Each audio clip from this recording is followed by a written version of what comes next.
my name is Wendy Coble. So I am one of the Marriott historians here at headquarters, and my background is in underwater archaeology and maritime history. So I have a degree from ECU. In both of those I have a master's degree. And I have been working with Marriott for almost 2 years. Before that I worked for the Defense POW MIA accounting agency, so I'm used to working with the veterans, and I really appreciate our veterans for those reasons. Maritime Administration, that's what Marriott stands for, as the ones who kind of manage a lot of the things that have to do with civilian merchant marine. And so we help with training, we help with supplying the ships, we have a National Defense Reserve fleet, we've got a ready reserve fleet, and these are ships that we keep in ready for whenever there's a situation like a hurricane disaster relief, or perhaps going overseas to deal with some armed conflict.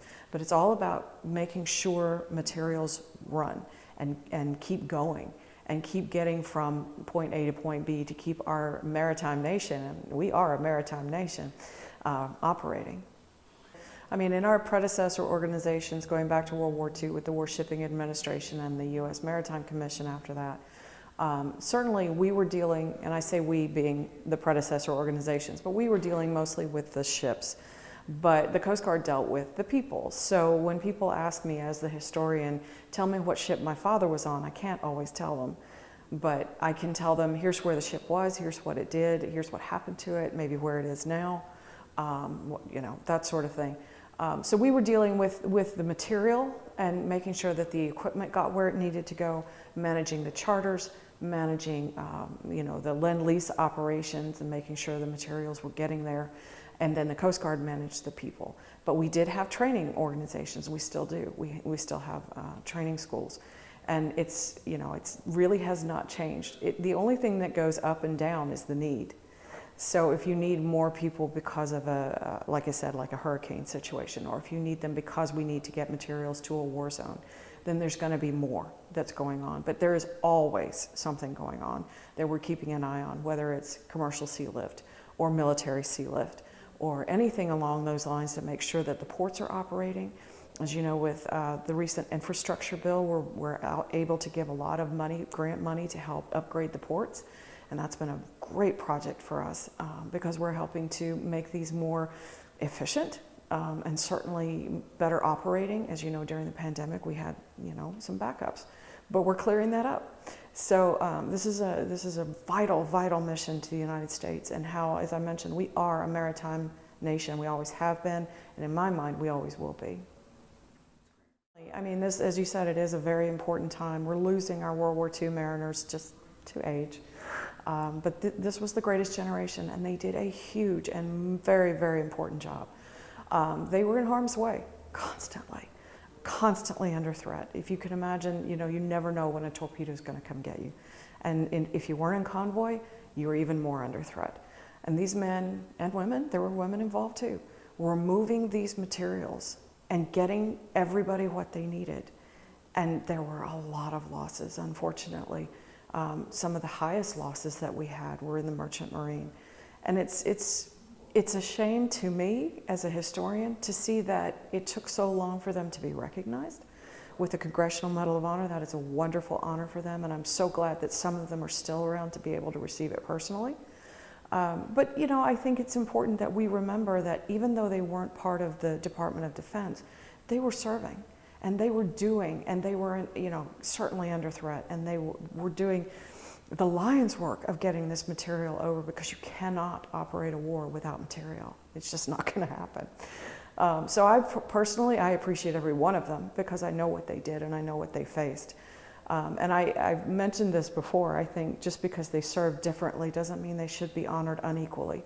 I think they deserve as much honor as everyone else who served during that time. And if it were up to me, all the merchant mariners would be considered veterans, but it's not. The Veterans Day ceremony at Arlington is a big deal. It's been a big deal for a very long time, and this is very important that now the Merchant Marine has been invited. We're very excited about that, because that means that they're being accepted just as they should be. And I think a lot of their fellow veterans understand. It's other people who may not understand exactly what the Merchant Marine is, or what they did, or why they're important then and now. And so I think it's really wonderful to see this happen.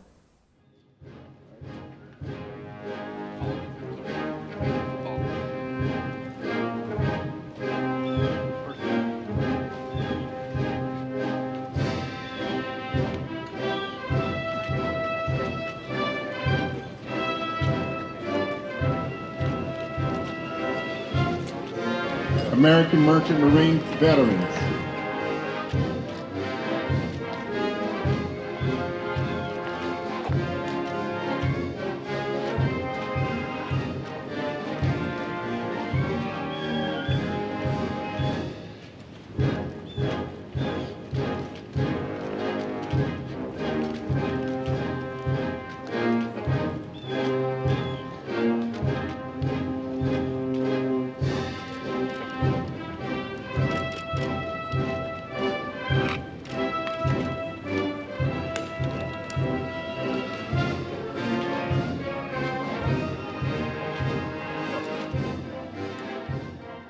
This is very, very important, and I'm glad to see the Veterans Administration had invited the merchant mariners, and I'm glad to see that other people are saying thank you for your service, because they did have service, very important service.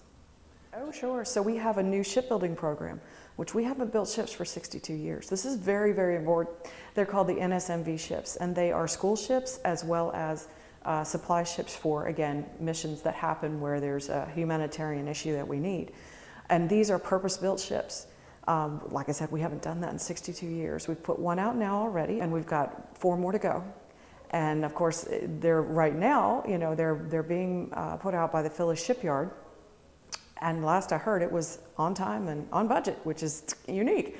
The Navy's looking at this operation as a way to maybe pattern the way they're going to be doing things too. So again, the NSMV program is very important for us, and we're very, very happy with that. So there's going to be a lot of news coming out about that one.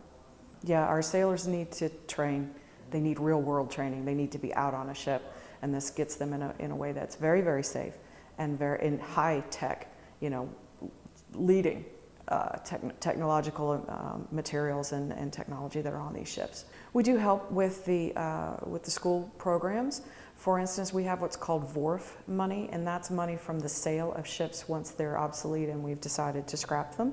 A certain amount of money goes to the schools. A certain amount of money comes to the program that I work for, which is history program, and we provide, through the Park Service, we provide money for grants to help with maritime history projects, which is really cool. So yeah, I mean, we're always involved with the schools. Kings Point is, of course, the biggest one, and that's the one that we have the most to do with, but we are always involved.